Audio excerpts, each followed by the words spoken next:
Je me suis rendu compte que, et même au cours de certains ateliers, des critiques, des choses comme ça, que parfois parler sur les premiers films, c'était particulièrement intéressant. Parce qu'il y a, en quelque sorte, on est tous un petit peu à pied d'égalité par rapport au film. On découvre, on connaît rien, on n'a pas de repères. Tout ce qui est la politique des auteurs, on va dire, devient autre chose. Et c'est quelque chose de très intéressant qui est que quand on aime un premier film, on l'aime particulièrement parce qu'on aime aussi tout ce que ce premier film promet, tout ce qui pourrait venir après. Et donc je pense que ça peut créer parfois un rapport critique et affectif très fort.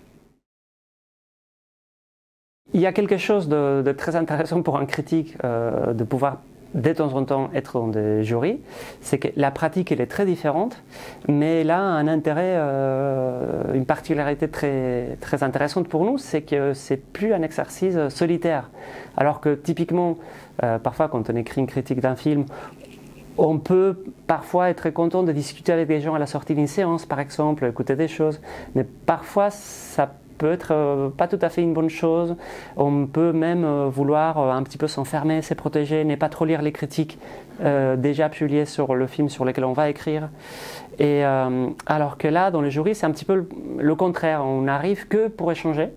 On se rend compte aussi, en quelque sorte, jusqu'à quel point il peut avoir des sensibilités très différentes en dehors du cercle critique. Parce que nous, en tant que critique, on sait qu'un tel peut aimer tel film, un tel autre. Mais en termes de jury, je crois qu'il y a quelque chose de beaucoup plus libre et peut-être intime et honnête qui circule dans les discussions.